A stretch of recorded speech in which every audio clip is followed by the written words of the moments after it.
Welcome to talkSPORT's YouTube channel. I'm Brian Smith, senior sports writer. Very pleased to be joined by longtime veteran NBA writer. He's worked for some of the best publications in the United States of America, Marc Stein. How's it going, Marc? It is great to be with you. I am envious that somehow you have figured out a way to live in England full time. I don't know how you've pulled it off, and chapeau to you, because I'm highly envious. Thank you very much. No, I've been at talkSPORT for about 2.5 years, and I know we crossed paths when I was a young, not so young anymore, but a young NBA beat writer, and still remember walking past you in locker rooms and media rooms. Like, oh, that's Marc Stein. That's the Marc Stein that I used to read about on Hoops Hype, on and on and on. And you're wearing a talkSPORT hat, so what a full circle, man. Listen, let's get into this really quickly, because you've got 1 billion NBA followers and people hang on everything that you say. I know everyone can follow you on Twitter at the Stein Line, but you've got Substack. Where can people go to get your stuff, Marc?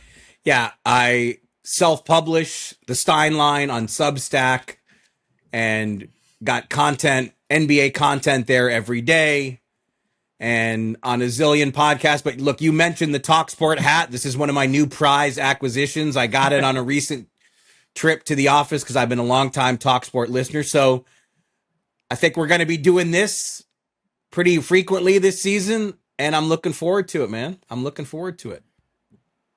That's fantastic. And be sure, if you're out there in YouTube land, social media, to follow our accounts, everything at talksport.com US, and then all of our social media accounts, YouTube, Facebook, Twitter, everything is talkSPORT USA. All right, Marc, really quick, let's just dive into this, because the NBA never stops, never sleeps, and we're about a year from one of the biggest trades in recent memory, the Karl-Anthony Towns trade to the New York Knicks, which literally happened out of nowhere and just stunned. It's hard to stun Twitter, just stun Twitter. Right now, who are a few players that we should at least keep an eye out for as we get into December, as we get into February, who could potentially be traded? Well, look, that trade, I don't know that we're going to see seismic activity on that level in season, this season. And when you think about that trade, and we didn't know it at the time, that trade really came together the weekend before training camps opened. You framed it correctly. People were not expecting it. Minnesota just went to the conference finals. It was their most successful season in 20 years. It was only the second time in franchise history they had gone to the conference finals. And that really set the tone. You know, we saw 25 trades last season in season. I mean, and I think 20 of those were in February. And obviously we had the monster Doncic surprise, which was 10 times more surprising than Cat getting traded, and Jimmy Butler, and just, De'Aaron Fox. We had just a slew of significant in-season trades. I don't know that it's going to be, I don't see how, honestly, it could be as active this season as it was last season. Last season was wild. But look, in Utah, people will test Utah's resolve with Lauri Markkanen. Lauri Markkanen had a monster summer for Finland at Eurobasket, and the Jazz, their phone is going to ring with interest in Lauri Markkanen. Lauri Markkanen was not eligible to be traded last season. He is eligible to be traded this season, and so we're going to have to keep our eye on that. And then, of course, Giannis Antetokounmpo. I personally don't think an in-season trade is likely. I think if there is a Giannis trade, and we've been talking about this now for a half decade, I don't see anything happening until the offseason. The Bucks do not want to trade Giannis Antetokounmpo, no matter how much chatter there is among the likes of you and me and everyone covering this league. The Bucks do not want to move him. And so to me, an in-season trade is hard to picture. But are we going to talk about it? Is it going to be a topic? Of course it's going to be a topic. How committed? He just spoke as training camp began. I saw Sham's report about the New York Knicks. There's a report out there about his wife and his children moving to Athens. I'm not sure that's been verified yet, but how committed do you think that Giannis is to Milwaukee, small market Milwaukee, who's done a lot, who's won a title, put a lot of pieces around him, stayed very active, moved a lot of things. Damian Lillard goes back to Portland. How committed do you think he is right now to making it work in Milwaukee? I think there's no question that he loves Milwaukee. And I mean, he's going into year 13 as a Buck. It just blows me away when you hear that number and that he's into his 30s now because he came here when he was so young. But the reality is there's no escaping this for Giannis Antetokounmpo. He is the one who has cracked this door open. On media day, one of the Bucks owners, Wes Edens, who of course is also one of the owners at Aston Villa, Wes Edens did a media availability and told the media in Milwaukee, I had a conversation with Giannis Antetokounmpo in June, and he expressed that he's very happy here and committed here. And when Giannis was asked about that conversation, Giannis said, I don't recall that conversation. So right away, a comment like that is going to invite the speculation that is swirling. And it's not the first time. In the summer, Giannis sat with, the famed streamer, I Show Speed, and I Show Speed asked him, are you going to stay in Milwaukee? And Giannis said, probably.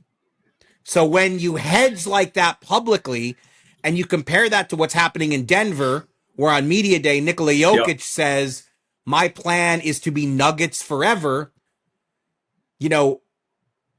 When Jokic says something like that, it shuts down this discussion to a large degree. But Giannis has made a comment or two along the way that cracks the door open. And beyond, forget what we're doing in the media, it gives teams hope in front offices around the league. No matter what we're talking about on shows like this, teams around the league believe that at some point Giannis is going to be in play, and they want to be ready to pounce because the guy is, on his worst day, one of the 3 or 4 best players on earth at all times. And he is an absolute monster. You saw him in Eurobasket. He led Greece to a... I think the term is freak. I think the term is freak, Mark. I think Giannis is... He led Greece to the bronze medal, and he said that, that achievement means more to him than anything in his career to this point, which was interesting as well. And he is just so good, and if anybody can pry him away from the Bucks, it changes the trajectory of your whole franchise. So we got to monitor this. So I'm gonna raise my hand really quick, and we're about to get into Cooper Flag, and I want to talk Maz with you, and we're going to talk about several other the biggest names, the biggest players. And we might get into Luka Doncic, but really quick with Giannis, and I know you're the seasoned veteran reporter, but we don't like to just attach teams, but give us a few teams that if something were to happen, it would make sense for them. And obviously he's one of the most desirable players in the NBA, but there's got to be a few teams out there when you look at cap, when you look at what they need to do to take the next step, that they would be like, yeah, we're trading for Giannis right now if we can make it happen. Well, I think the question kind of has to be framed slightly different. And the reason is what we already know. The Knicks are already out there, and the Knicks have been out there. Yeah. Somebody found a tweet where I don't even remember this, that in November of last year that I was writing about the Knicks' interest in Giannis and how they would be on his list if he ever, they would be a credible suitor for Giannis if he ever became available, because I think Giannis's affection for New York is pretty well known around the league at this point. But I think the question is and look, the Bucks have taken the stance. We are not even entertaining the idea of trading Giannis Antetokounmpo until he comes to us and says, I want to be moved. I want you guys to trade me. There was a thought that after the first round loss in the playoffs, the Bucks' third straight first round exit, second straight to Indiana, there was a thought that maybe this would be the summer that Giannis asks out. It was not the summer that he did not ask out. He has not formally asked for a trade. And until he does, the Bucks don't want to hear it. They don't want to field those calls. But if we get to that point, if and when that day arrives that Giannis says, I want to go elsewhere, the first question will be, are the Bucks going to work with him to trade him to a destination of his choosing, like New York? Or are the Bucks going to say, we are opening this up to 29 teams and we are going to trade him where we can get the best offer? Now, another variable here is Giannis is extension eligible next summer. And so how risky can a team that's not on his list be in putting assets on the table to trade for him if they don't have a long-term commitment from him? Typically in these situations in the NBA, the superstar is able to control the destination Yeah. to some degree. But look, Damian Lillard was not. Damian Lillard, Milwaukee was not where Damian Lillard wanted to go, and the Bucks ended up winning that race. So when that time comes, it will be very interesting to see how much control over the destination Giannis has. Speaking of the Marc Stein, you can follow him at the Stein Line in his Substack. He's all over Twitter. He's all over the NBA. And be sure to like, subscribe, follow our social media accounts at talkSPORT USA. We're continuing to ramp up our NFL coverage. I'll be at Tottenham Hotspur Stadium this weekend, Mark, covering the NFL. And we're digging into the NBA as well over here in London. All right, Mark, I want to get into the team that you might know better than any other team in the NBA, which says a lot because you know a lot about the NBA. The Dallas Mavericks. You were in Vancouver for training camp. Cooper Flag. I was at the NBA draft and got in a few questions. Cooper Flag, just being around him in person, you just immediately, it just stands out. His confidence, his charisma, his athleticism. What should we expect from Cooper Flag? Not in terms of how great he's going to be as a rookie, but within the Mavericks offense. I know that I saw, you spoke with Jason Kidd. The Mavericks are tweaking their offense. What should we look for from Cooper Flag specifically this year? How do they make him work in the offense and the defense? And how do they get the best out of him when they don't have Kyrie Irving, but you have Anthony Davis and you still have a lot of talent on that Mavericks team? He's very poised right off the bat. He's going to win Rookie of the Year. He just played his first exhibition game Monday night in Fort Worth and just did a tremendous job of letting the game come to him, not forcing anything. He eased his way into the game offensively with just a number of really sharp passes. The Mavs, as you said, they are changing their offense. They're going to more of a flow system. Jason Kidd's whole front of bench has changed since last season, and it now has two former head coaches on it in Frank Vogel and Jay Triano, as well as a beloved former Maverick in Popeye Jones. And Jay Triano has come in from Sacramento.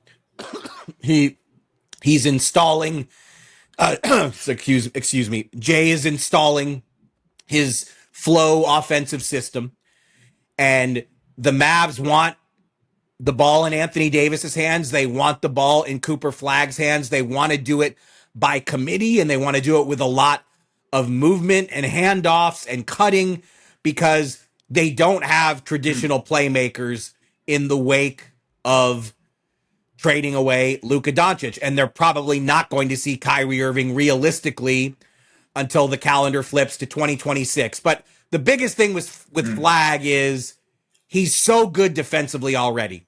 And the Mavericks believe that they can be the best defensive team in the NBA or in the top three at a minimum. And Flag is already a huge part of that. If he was born 10, 11, 12 days later, he wouldn't have even been eligible for that draft.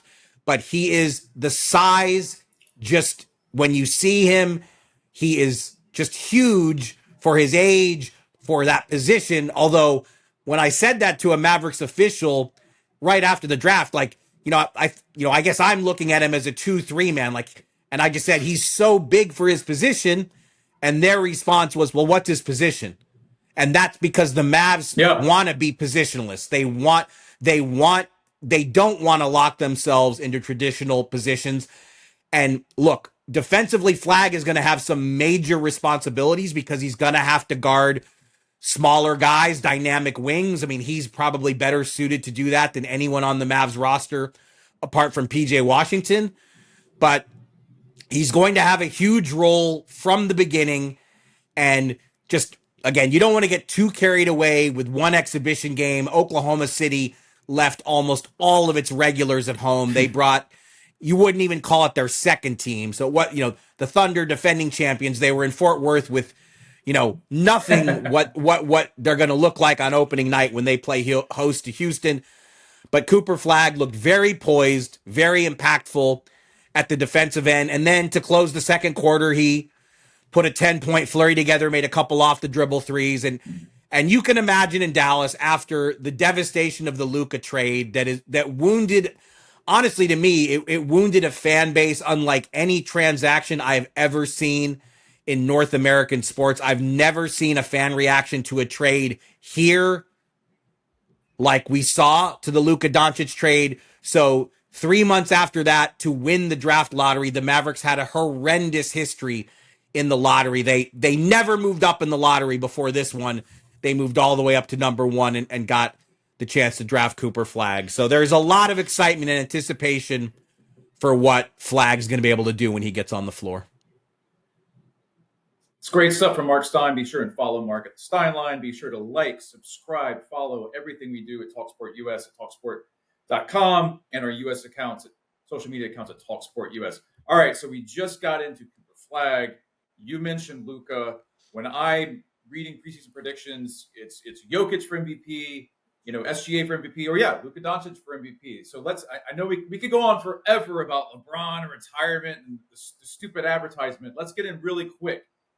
Number one, did Luka Doncic really lose weight? And number two, how are the Lakers going to make it work when you have Luka as your future, Austin Reeves is good but has an uncertain future, and trying to kind of not just be sixth in the West, to actually be a contender when you have two of the best players in the NBA, but a lot of uncertainty moving forward with the Los Angeles Lakers? Well, I can tell you, I've seen Luka firsthand. He looks absolutely fantastic. He was another player who had a monster Eurobasket. He's starting a season in, I think a great place he's in as good a place as he's ever started a season. And if the Lakers are a 50-win team, I think he will be at the forefront of the MVP discussion. Now, the Lakers had really limited flexibility in the summer to change their roster. They did as much as they could by bringing in DeAndre Ayton and Marcus Smart and Jake LaRavia. I do think they're better, but the reality is their flexibility starts next offseason. So there's only so much they can do to this team. Now, I reported in September that earlier in the summer, the Lakers did not want to take on any long-term salary and trades. They are more open to that now, and they know they need a two-way swingman. So you actually asked me at the top about potential trade candidates.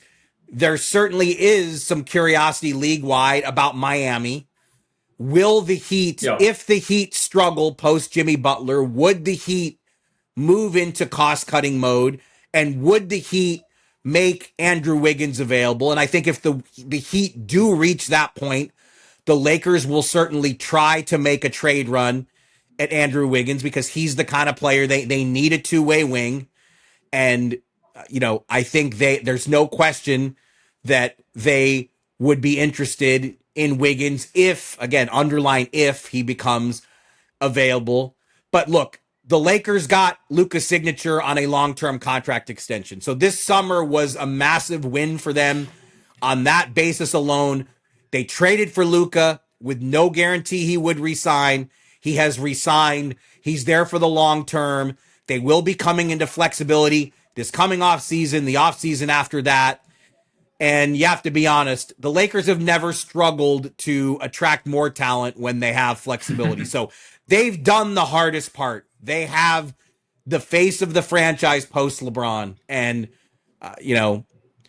I'm really expecting a great season from 77. I think he's going to be fantastic. All right, Marc, we want to respect your time because the NBA never stops. But let's get in a few quick ones really quick. Number one, a really important question to ask you, because I believe somehow you became a Manchester City fan. You can't be in London or England or be at talkSPORT without having to answer this question. Who is winning the Premier League this year? And it can't be Man City. Who's winning the Premier League? Why can't it be Man City? Why is that the rule? Why is that the restriction? It has to be Arsenal or Liverpool. Those are the only two answers apparently you can give in London. Not on my list. If you ask me, I mean, look, I absolutely love it there. I had a great start to the season. I was at 5 of City's first 8 games, and then I was also at their preseason friendly in Palermo. So I'm going through withdrawals. I was at the Arsenal game that, Arsenal tied it late, which wasn't the funnest, but Yeah. I've had a great run to start the season, and I'm not, you can tell anybody in the office who wants to debate it with me. I do not subscribe to the theory that City can't win the league. So sorry. I'm not. We need to tell Pep that. I'm not sure Pep knows that right now. I'm still recovering from Liverpool Chelsea on Saturday, and Enzo Maresca. You cannot, you cannot, Luka you Doncic. cannot, you cannot complain to me, my friend. You are working full time in England. And I remember you when you were working you traded Houston for London. So from me, you don't get even Yeah. a drop of sympathy. Officially, I traded Salt Lake for London, which is a much better trade that got me under the apron. All right, let's really quick, because this is the team that I used to cover, and they are absolutely fascinating right now. The Houston Rockets. They go out. They're better than anyone thought in the world last year. Then the regular season, they hit a wall, which is going to happen in the playoffs. What do? They trade for Kevin Durant, and then Fred VanVleet tears his ACL. I mean, just absolutely horrendous timing. But you have Amen Thompson, you have Reed Shepherd, you have a lot of youth there. They still have flexibility, financially not so much, but they have a lot of young talent. Mark, how do the Rockets answer Fred VanVleet's torn ACL? And what do they do at point guard? Are they a team that we should really keep an eye on trade-wise as we get closer to February? The problem they have is they just don't, after the moves they made, they really don't have flexibility to try to bring in a quality replacement for Fred VanVleet until closer to the trade deadline in February because of the luxury tax aprons. Look, if Fred VanVleet is healthy, Houston to me is the foremost threat in the West to Oklahoma City. I loved the Durant trade for them because of the price point they were able to get him.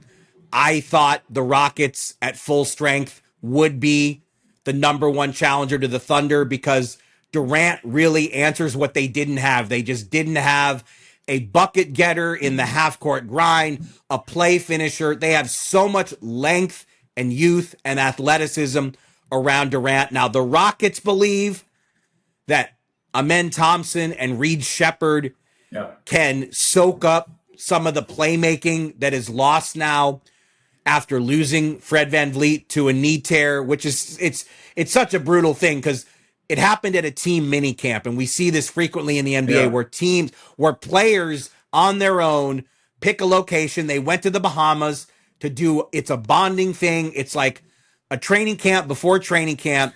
And They've been doing it for years. Yeah. For Fred VanVleet to suffer a season-ending knee injury in that kind of situation, it's really rough. And the reality is, I don't know that they can find a stopgap, even when their luxury tax situation eases up. But they have a very deep team. And like I said, I think Durant is really going to be a factor there. So let's see. Let's see if Amen Thompson and Reed Shepherd can provide at least some of the playmaking that's lost. The thing is, Fred VanVleet's also a great leader, great talker on defense. Yeah. I mean, great locker room. Like without him out there, it's a big loss. So I think most people, I think most people in my position rate Denver's offseason better, and that the moves that the Nuggets have made to help Jokic by bringing back Bruce Brown, acquiring Tim Hardaway Jr., and most of all, getting Jonas Valanciunas to get a real backup center, something that Jokic has been needing for years. So I think the Nuggets will be very good. But the Thunder had a great team. They won the championship, and they basically brought everybody back. And they were the youngest champions, essentially, that we've seen. And now they're a year older, and they've gone to the finish line once. So everyone in the West is chasing Oklahoma City. That's the reality. And I think Sam Presti still has like 30 first-round picks to use. Mark, I know we went a little long, but there was so much to get into for our first one. Hopefully we can continue to do this in the future. Be sure, everyone, to follow Mark at the Stein Line. Subscribe to his Substack. He covers the NBA like nobody else. We're honored and very proud to have him be a part of talkSPORT, to wear the talkSPORT hat, to be able to foolishly predict that Man City is going to win the Premier League, And be sure to like, subscribe, everything on our talkSPORT YouTube channel, on Facebook, on Twitter, and the talkSPORT.com. Marc, thank you so much, and hopefully we'll talk to you soon, man. Sounds good. Great to be with you, and we will do it again soon.